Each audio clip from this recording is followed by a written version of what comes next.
Hello, everybody. Dr. Rick Wallace dropping in on you. Hope everybody is having an unbelievable week. No matter what's going on, remember, I always tell you that if you're still breathing, you're still in the fight. I think a lot of us tend to run into the challenges of life to experience setbacks, to go through some difficult times. And there are people I know that the last few years have been quite challenging because of the pandemic, because of the economic downturn associated with the pandemic, being on lockdown, having travel restrictions, and so many other things that can inhibit your normal movement, your normal flow. People have lost jobs. People have had to take pay cuts. People are struggling with what they're going to do in their decision about being vaccinated and everything else. There's so much going on.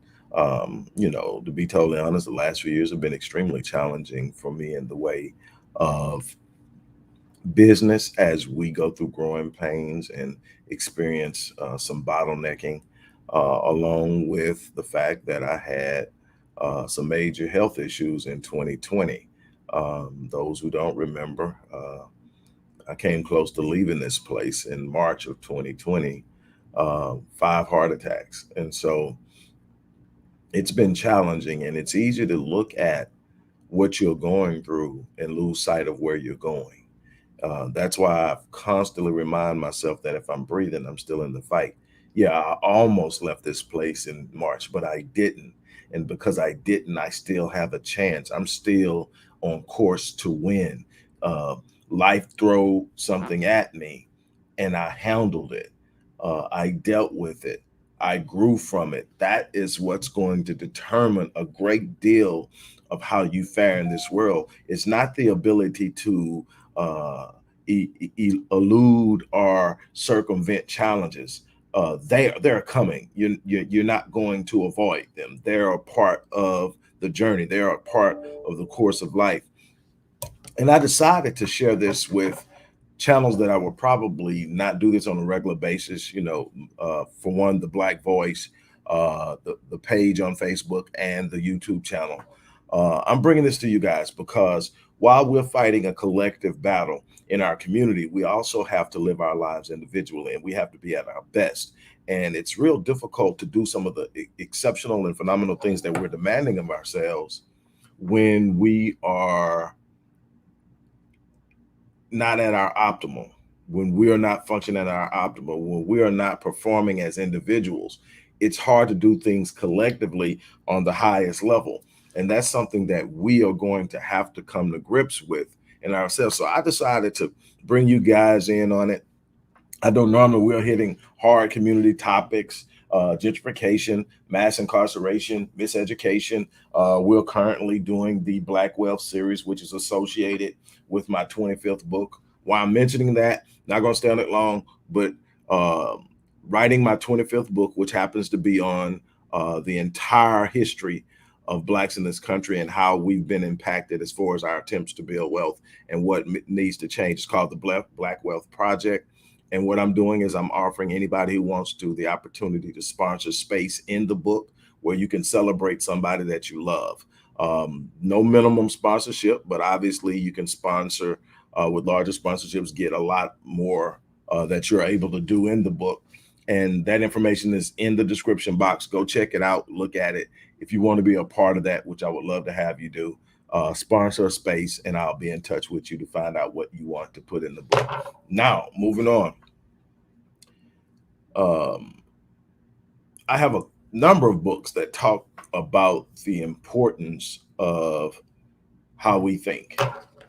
I don't think we understand the power of our thoughts. We talk about mind power. We talk about, we even, quote, as a man thinks in his heart, and James Allen wrote an unbelievable book, As a Man Thinketh, that explores this and talks about it in depth. And I've written several books on it. I Am is one of those books. I Am are two of the most powerful words when brought together, two of the most powerful words in the English lexicon. Why? Because whatever follows sets the course of your life. A lot of your self-talk is actually guiding you down a path that you do not desire to live in, to operate in, or to move in. Your thoughts are literally the seeds of your destiny. Let me say that again. Your thoughts are the seeds of your destiny. How you live your life in 2031 will be a result of how you're thinking now. If you want to change your life, you have to change your thinking. I know that sounds cliche-ish, but I hope to bring it home today to show you just how emphatic of an impact your thinking has on your life. Your thinking sets the course of your life. And then you have to understand what happens. Okay, when you think of something, it is the beginning of the manifestation of that thing. People are going like, what do you mean? The moment you think it, it becomes real. Now, how much attention you give to it will determine how long it lives and or whether it dies. There are thoughts you entertain on a subconscious level, roughly around 60, 70,000 thoughts per day. Now, most of those don't make it to the surface and impact your conscious thinking, but some do. These things can be also referred to as cognitions. They are cognitive events that are a part of your thought process. And obviously, they have an impact. One of the things that cognitive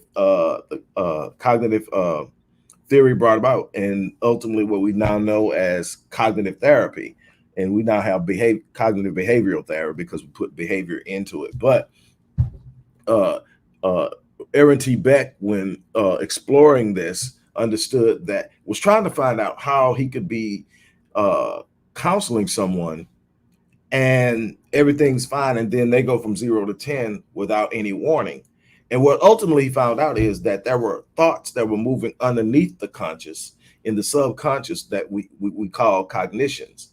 And these cognitions were flowing, and many times the person wasn't consciously aware of the cognitions, but the cognitions were moving close enough to the surface that they began to create a cascade of thoughts that made it to the surface and triggered the person. I'll give you a prime example.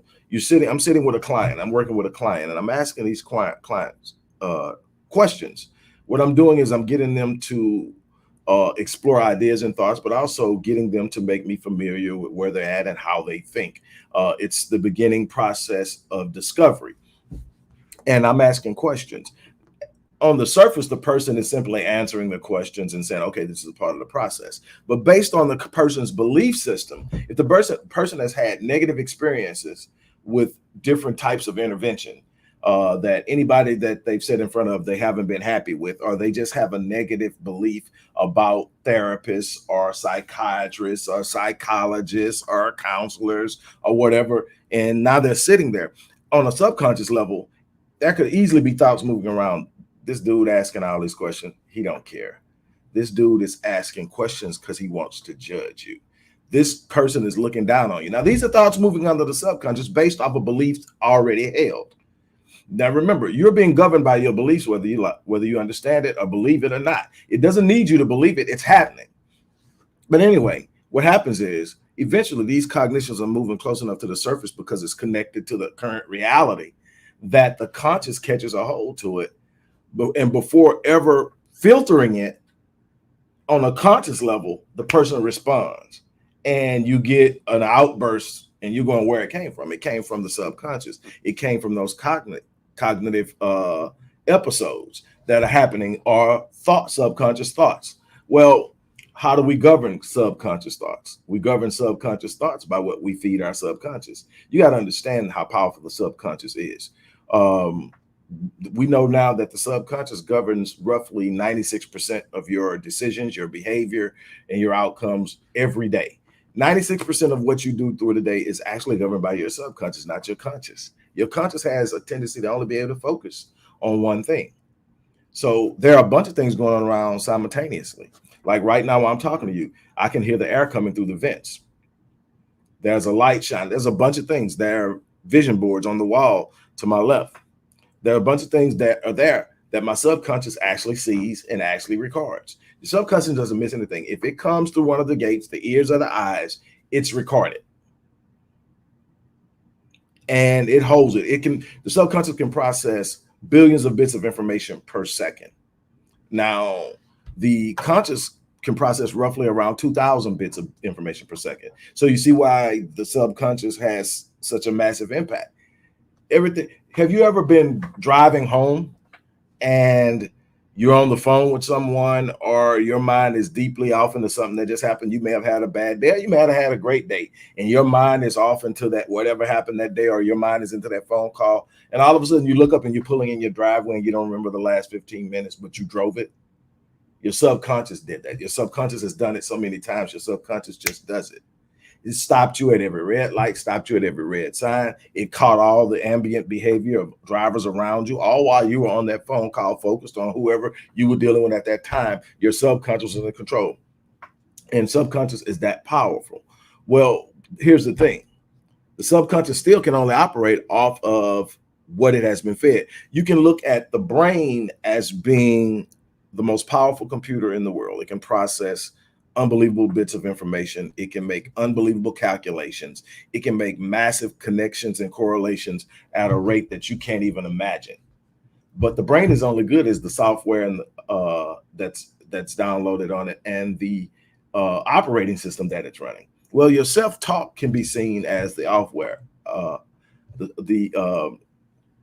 the operating system, and what you entertain, what you listen to, what you watch, what you read, the conversations you have, all these things are what's being uploaded into the system. But what you're saying about yourself on a regular basis, every time you say I am, that's why I wrote that book. Every time you say I am, what follows has massive impact. Because when you say I am, I'm sick, the brain processes it. And the brain begins to believe. What you don't understand is there's a thing called psychosomatics, the correlation between the brain and the body, and that literally sickness can come out of your thinking. Matter of fact, we know for a fact in epigenetics, something that I've studied extensively as it pertains to trauma, and then ultimately moved off into the realm of cancer, coming to find out that your thinking and the way you interpret your experiences in life will have a massive impact on your health. You literally can turn on cancer genes by the stress that comes from your thinking. When you learn how to manage issues and situations that lower stress levels simply by understanding the ability you have to overcome it, the less cortisol enters the body, the less adrenaline enters the body, the less strain and stress it has on the organs, the less that is interpreted as a traumatic experience, and the less likely it is that one or more cancer genes will be turned on. Over time, it's one of the most powerful contributors to cancer. It used to be believed that cancer was genetic in the sense that it was inherited in the DNA, in the genetic makeup, and that's where it was coming from. Only 5% of cancers we know that now, that only 5% of cancers are actually genetically passed down, in the sense of it's just my mom had it, so I'm gonna have it. What we find out is a vast majority of that is epigenetically influenced, meaning that experiences, past and present, and how we live our lives have a massive impact, and how we think has a massive impact. Your mind is the number. Have you ever heard of the placebo effect? I'm moving kind of crazy all over the place, but have you ever heard of the placebo effect? All the placebo effect is, it comes from a study where patients were given, in controlled environments, patients were given, a certain amount of patients were given a placebo, a sugar pill, meaning that there's no medicine in it. And other patients were given the actual medicine, and the improvements were pretty much along the same line. The people, as long as they thought they were getting the medicine, they did better. So it wasn't the actual medicine, it was the belief that I'm going to be better that made them better. Now, outside of Western world thought, if you move around the world, you see this happening a lot. And you see it in a lot of different cultures around the world where healing is taking place. And we look at it as being miraculous, but it's simply this: you were made and designed to heal yourself, but you were made and designed to do so much more. The mind is the most powerful force you have. It's your greatest resource, then your time. A lot of people say your time is your greatest resource because you can't get it back, but your mind is your greatest resource. Why? Because your mind is the source of your resourcefulness. In other words, if I don't have it, my mind can lead me to how I can get it. In other words, there's no such thing as lack when you understand it, because if I don't have it, I can get it. Doesn't mean I have a magic wand. Doesn't mean if I think it, it appears. It means that if I think it and I focus on it, it becomes a part of my processes. The brain literally starts to map out the direction on the road and the process of getting it. It's amazing. That's why vision boards work. That's why people with a plan and a vision do better with people that don't have a plan and a vision. Simply put, the more they're focused on it, the more they're thinking, the more they set it in motion. The moment you think it, it manifests in the fifth dimension. We're so used to living in the third dimension where we can see and touch things and it's real to us and all of that, that we don't realize how we get things done. Everything happens first from a spiritual perspective of thought. The thought is literally what induces and creates the energy that we emit. We know that we literally emit energy that can be measured on a Hertz scale. And that energy ranges anywhere from 0 to about 700 or slightly higher. And the higher you get on the energy level, the higher the frequency, the higher the vibration, the greater the feeling, the greater the results, the greater the productivity, and the more in an alignment you get with the Most High. We know this for a fact. We know that in this, we reach a place where we literally inaudibly hear from God. Now, I say inaudibly because it's not words that you hear. It's a communication that's on a higher level, and it comes from a higher frequency. What happens on the lower end of this Hertz scale? Well, anywhere from 250 down, you start to talk about anger, envy, jealousy, bitterness, fear, anxiety, frustration. All of these are 250 and lower. And here's the other thing. Energy resonates. What does that mean? This is, this is stuff that they talk about in the law of attraction, and they may probably never really explain it in any great detail. Energy that you emit. Energy is resonant. What does that mean? Energy tends to attract like energy. So, for instance, if I'm on a 250 scale, the chances are I'm going to have a lot of people around me who are on that same scale, a lot of negative energy. Then that energy feeds off of itself. And it consistently creates more anxiety, more fear, more envy, more jealousy, more frustration, more anger, more hatred, all of this stuff. And it feeds and it creates a cycle, and you find yourself not being able to get out of it. A lot of you are good people at heart. You love people, but you're holding on to something that one person did to you. And you have this thing inside of you. You can't let it go, and it's eating up at you. And what it's doing is it's constantly attracting people around you that don't have the power or the ability or the desire to elevate you. You have to literally escape that. And this isn't about giving people a pass. This is about sitting up and saying, you did what you did. I'm moving forward. It's about saying, I'm not going to mortgage my future in order to pay for my past. It's about sitting up and saying there's something better out there for me, and sitting up, to me, and I've heard this said, and I think it's so accurate, especially when you understand energy and how toxic energy can be, or how positive and healing energy can be depending on what spectrum you're on. I've heard this analogy, and it makes so much sense to me. It says, holding on to unforgiveness. Again, this isn't about going to someone said, what you did to me don't matter. Just come back and we can kick it. Sometimes people have done things to you. You need to let them go forever, but you need to let go of all the anger too. You need to say, they did what they did. I learned what I learned. I'm done. Because you'll sit around and wait for them to change, or wait for them to acknowledge it, or wait for that that apology that you want so badly, and you never get it. But they move on with their lives. They change, they do whatever, and actually end up in a good place. They make amends in their mind for what it did. They tried to talk to you, you didn't want to hear it because you no, I don't want to hear that. Keep your little stanky, blah blah whatever, and they move on. But the person's analogy says, holding on to that anger that you have towards that person is like taking poison and hoping someone else dies. And there are a bunch of people doing that. I want to get on to what I want to talk to you about. But here's something to prove that energy has resonance. When I was growing up, we used to watch cartoons, and there was this always at some point in the cartoon during the morning, there's going to be a fat lady that hits a high note and causes glass to shatter. And it was like a common thing, and, me being this little kid that's always exploring ideas and on to ask and know why, just would say, no, that's not possible.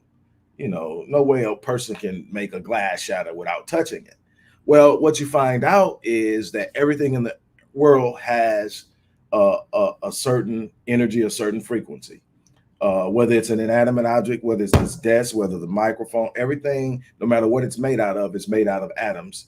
And the interior of the atoms, the nucleus of the atom, is going to determine the makeup of the object, whether it's liquid, whether it's mist, whether it's solid, or whatever, the speed that the atoms are moving and all the stuff like that. Well, what we know is that everything has a frequency. When it comes to the wine glass, say for instance, the wine glass has a frequency. If you get a tuning rod and you tap the wine glass, it's going to give a specific sound based on the frequency.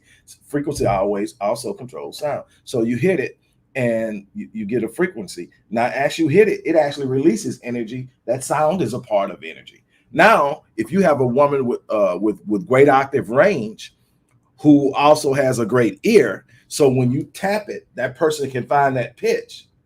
You tap it and she hits it and she holds it and with force releases the energy that she has. That energy will be drawn to that glass and the glass will try to absorb the energy because energy is resonant. Like energy, frequency and vibration is attracted. So it goes straight to the glass because that's the other object in the room with the same frequency. The problem is the glass doesn't have the capacity to absorb the energy, so it shatters. And the thing is, a bunch of you are out there attracting those who have no ability to elevate you because you're operating on a low frequency because of something you've been through, something someone's done to you. And you've taken on a thought process that tends to visit that. I tell people all the time, pain is inevitable. That's something you're going to see in life. You're going to experience pain. Pain is inevitable. Suffering is a choice. Suffering is the decision that I'm going to identify with my pain. Suffering is the decision that you're going to talk about the rest of your life, how your mate cheated on you. Suffering is the decision to talk about the rest of your life, how your parents failed you. Suffering is to talk about the rest of your life, how your job wronged you. None of that is right. Nobody should have done you the way they did you, but you have a choice. I can wallow in it. I can become identified with it. I can make my entire life about it, or I can rise above it. The moment I decide I'm going to rise above it, it loses its power on me. It loses its grip on me. I'm not even functioning in that frequency anymore. So the higher I rise in frequency and where you want to get at, that's why I tell everybody in the morning, wake up every morning, wake up and make it your point to find something to be grateful for. I wake up every morning with gratitude. It's not about what I'm going through at the time, because there's some times I'm going through some challenges. There are some times that I've woke up in the hospital and been told that, you know, I was close to death because of what I was going through.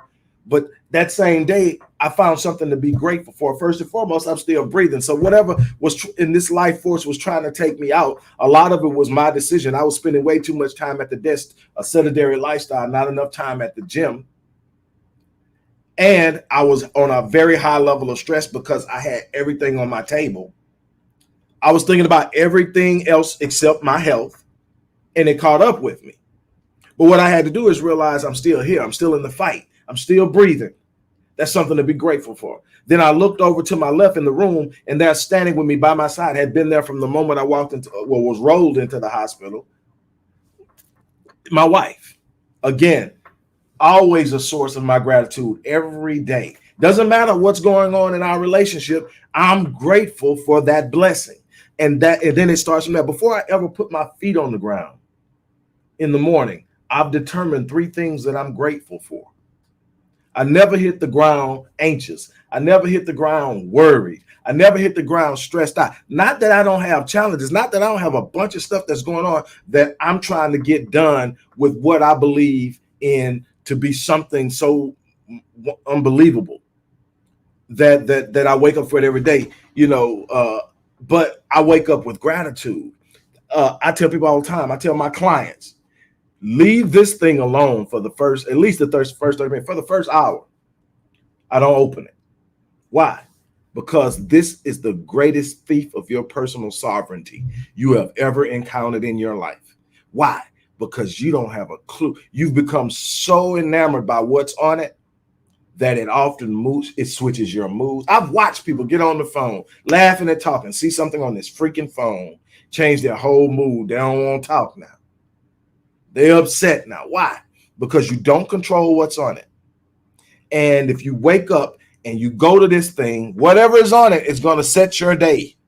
It's going to start your day. It's going to set your state of mind. And then you're going to have to try to overcome it if it's negative. But if you wake up and you say, you know what, I'm claiming and holding on to my personal sovereignty. And what I'm going to do is I'm going to establish how I start my day. I'm going to start my day with a positive mindset. I'm going to start my day with gratitude. And gratitude is the gateway to abundance. A bunch of the things that you're striving for is going to come through gratitude. If you don't have thankfulness and gratitude about what you've already been blessed with, and I don't care where you're at in your life, there's something to be thankful for. If you're a healthy person, but you got a bunch of things going wrong in your life and you think there's nothing to be thankful for, stroll down the cancer ward aisle at the hospital in the city you live in. Just visit a children's hospital in the city that you live in. Stroll down the Skid Row and look at some of the things that homeless people are dealing with, and then start to recalibrate your thinking. Yeah, you're going through something right now, but it's not nearly as bad as some things that other people are going through. And if you're still breathing, you're still in the fight. Stop being so enamored and caught up in the moment that you can't see the future.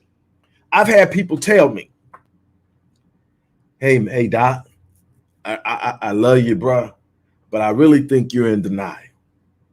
I'm looking at some of the stuff you're going through right now, and yet you got a smile on your face. Yet you're talking and with a conversation of anticipation. You're speaking as if things aren't the way they are. Well, first of all, I'm that person that believes you can call things that are not as though they were, first and foremost. But I've learned something. I've learned that I don't have to be stuck in my current situation. That the fastest way out of the situation is to look beyond it. Not because it makes the moment disappear, but it makes the moment make sense. See, when I'm able to sit up and say what I can see 3 years from now, I can see what my hard work now is going to produce in 3 years from now. I can sit there and smile in difficult moments because while I'm operating in the present, I'm living in my future. See, that's what the mind allows you to do. See, the mind doesn't have the capacity to distinguish between what's being imagined and what's real. So if I don't like what's happening, I say, okay, I got to deal with it, but I'm not finna live in it. I don't like it. I'm going to go live in what me persevering through it looks like. I'm going to go beyond the circumstance to see the outcome. See, the circumstance is just what you've got to deal with now. But you're living a destiny journey. That means that you are never going to be where you are next year, not right now. If you're still where you are a year from now, I mean, in every way you look, you're still there. It doesn't mean that everything's going to be gone. Everything's going to be great. Sometimes you're working through something. It takes years. But what I can tell you is the longer you put your time and effort and energy into it and you apply your faith, the greater the reward when the breakthrough takes place. That's some of the things we don't get. We want it now. We live in a microwave society where if it doesn't happen now, it's not meant to happen. I'm moving on to the next thing. You're in your 40s, you're in your 50s, and you've done 45 different things. Why? Because every time things got bogged down, every time things got tough, you switched up and you went to something else because obviously that wasn't meant for you. Stop putting down the vision. Start anchoring yourself in hope, anchoring yourself in purpose, anchoring yourself in passion, anchoring yourself in a belief that if I'm still breathing, I can win this thing. I have a question. Are you willing to be inconvenienced for the sake of responding to your conviction? Now, let me explain what that means. Are you willing to be inconvenienced for the sake of responding to your conviction? What is your conviction? Your conviction is that thing on the inside of you when you're able to escape from all the stuff that's going on in the day and it's telling you that's something better for you. Your conviction is this thing that's telling you you're built for greatness. Your conviction is this thing that's telling you that there are no limits to what's possible. Your conviction is telling you that if you set your mind to it, you can have it. Your conviction is telling you that if you can conceive it in your mind, that's God's evidence that it's possible. Your conviction is telling you that you are just scratching the surface of your potential. But see, you're going to have to inconvenience yourself to respond to the conviction, because it's going to take you some places that you're uncomfortable. It's going to take you some places where you're going to have to make sacrifices. It's going to take you some places where you're going to have to shift your paradigms and change your thinking.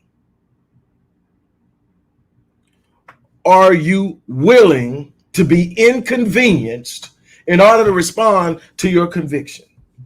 See, that's something inside of you. You can't tell me it's not. You done reconciled and put it aside and justified not dealing with it. But if you're honest with yourself, there's something on the inside that's telling you there's something better.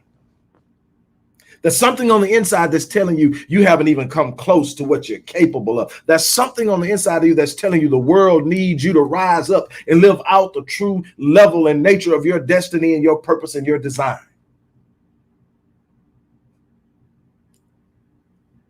But inconvenience, discomfort, and fear has you backed into a corner. You better shake free of it. Be prepared to be inconvenienced for a while. Be prepared to go through some difficulties. Be prepared to experience some setbacks and delays and frustrations and disappointments. That's a part of the journey. You are built for it.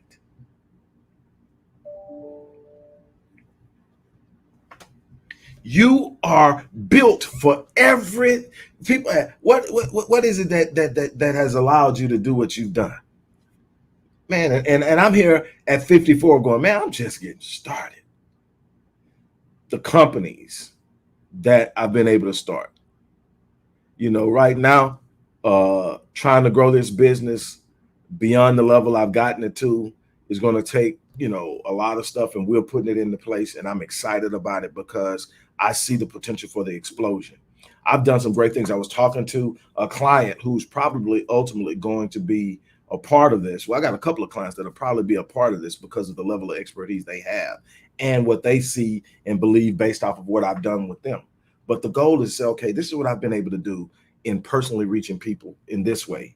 But I have a vision of how I can reach way more people. Remember, a couple of years ago, I started saying, man, my goal is going to be able to reach a couple of million people a year. And that's been the goal. And we've been doing it through books, through articles, through videos. We've been able to do, but I see something else and I'm going for it. But let me tell you something. I don't expect it to be easy because it's worth so much. And the thing is, I'm not even talking about what it's worth money-wise. The money comes when you serve your purpose and you assist other people in raising the level of their life and you provide them with things that they found in you. You will have a value where people will have no problem compensating you for your expertise. But don't make it about the bag. Make it about the impact. Because I tell you what, people will talk about what kind of money you had when you were here, but people will literally pass down your legacy if you touch their lives. It ain't nothing like, and I'm going to share this. I'm actually going to share this as a post when I get off of here. I said I was going to do it, and they said it was okay. But this is what I found on one of my videos yesterday. The person came on, the name of the video was Stop Chasing and then Start Attracting It. And the person came on and said, you're still relevant. Thank you for your wisdom and guidance. I used to watch your videos daily in 2019 when I was going through a spiritual awakening, and you helped guide me through it. I was 21, broke, and in school. Now I'm a professional designer making luxury handbags, and I just wanted to thank you for being you. Not sure if you're still doing videos, but I know you're in the world inspiring more greats like yourself. Blessings upon you, truly, divine God. And I just responded and said thank you. But I'm gonna share that, because those are the things that move me. That person listened to me throughout 2019. I never knew it. They show up later after being inspired by what I offered and taking action and moving on it and staying in the fight. Can you imagine being 21 broke and in school and going through that, and so many people do that.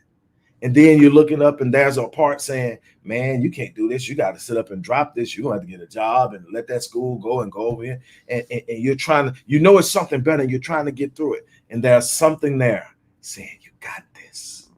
You're built for this. Hang in there. That's the impact you make. And it goes to what my mission has always been. I tell people, my mission is to infect people. And it doesn't go over as well now with the pandemic and things, but I've been saying this for years. And I mean, what do you mean by that? I say, I want to infect people. It's good to affect someone's life, come in and make a difference in how they're living. But when you infect them, that's a contagion. That's contagious. It doesn't just stay with them. See, when you infect them, you can infect them with your purpose, infect them with passion, infect them with hope, infect them with faith, infect them with gratitude, infect them with the ability to believe in something beyond what they can see. When you infect them, what happens is they go out and not only live from and operate from the symptoms of that infection, they infect somebody else. You'll look up and you done touch lives of people you ain't met before. Through other people you infected. That's the legacy you should be leaving. That's the legacy that should be making a difference in this world. The money will come, but first you've got to be touching lives. There's got to be somebody that can see in you something that makes them stand up taller, makes them square their shoulders, makes them believe that no matter what they're going through at the moment, there's something better on the other side. That's the problem most people have. They get shaken up by the moment. They're looking at the wall, and the wall is so huge, the wall is so dense, the obstacles are so daring that they become anxious, they become fearful, they become frustrated, and they simply retreat back to what they know. It's time to shake loose. It's time to shake loose. It's time to become. You don't get in this world what you want. You get what you become. If it's something you want, determine what it takes to have it. Then ask yourself honestly, what am I missing? Then you move and go after becoming it. That's all it is that when I develop the capacity and become the person capable of having it, I'll have it. It's about growing every day. My one goal to wake up is never to go to bed the same person that woke up. I've got to go to bed stronger mentally. I have to grow intentionally. That means I have to learn something that I did not know or to expand on something I know already. I cannot go to bed the same person that woke up. That's the goal. All the other stuff comes as I grow. See, it's small increments, and you may not recognize it over Monday, Tuesday, Wednesday, Thursday. But if you look up in a year and a half from now, you look back and you say, well, I took journals. I got journals everywhere. I got journals, and I look at a journal from 2014 and September the September the 3rd, and I look at one from 2014. Then I look at September the 3rd from last year. Then I look at September the 3rd today. I see the difference. I see the graduation. I see the forward movement. And it reminds me that I'm not standing still, that I'm actually progressing, that if I just take a step a day, I'm moving forward in my journey, and I'm going to be a lot further in a year from now than I am now if I sit still versus if I just take a step. You don't have to make a leap. Just take a step. Look, I'm going to get ready to get out of here. I hope that somebody got something out of this. It's been a blessing to me each and every day to get up and do something that encourages someone. Share this video, rewatch this video, take notes from this video, and make up in your mind one thing that you're going to do today that is going to be the start of something different in your life. Just one thing you're going to do today, and do it. And you've already progressed away from where you were. That's progression. Make one move. Then tomorrow you wake up, you make another. That's what you do. As I always say, I live my life on full. so that when I leave this place, I die on E. That's the challenge I'm issuing to you.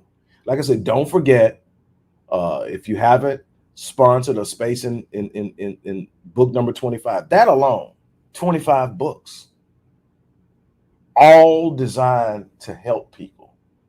25 books. This is where I'm at right now. If you want to sponsor a space in book 25 where you can literally uh, celebrate somebody, pay homage to somebody, celebrate something you've done. If you've done something in your life you're proud of, you want to celebrate it, feel free to celebrate, memorialize parents, grandparents, mentors, teachers. It doesn't matter, but you can do it at whatever rate and level you can do it. There's no minimum amount. Depending on what you want to do, how you want to do it, that's something you can do. You can put your name in this book, have it published along with whoever you want to celebrate. Don't forget that. The link is in the description box. On that note, look, I'm getting off of here and getting more into my day. A couple of you platforms, I'll be back to talk about things more specific to the platform. Hang tight. It's a lot of work to be done, but I'm on it. And again, that's it. It's waking up and doing the work. While most people are asleep, I've already got 2 or 3 hours of my day out of the way. You got to wake up and put in the work. On that note, I'm out of here. You guys have an unbelievable day, and I will keep you lifted. You do the same for me.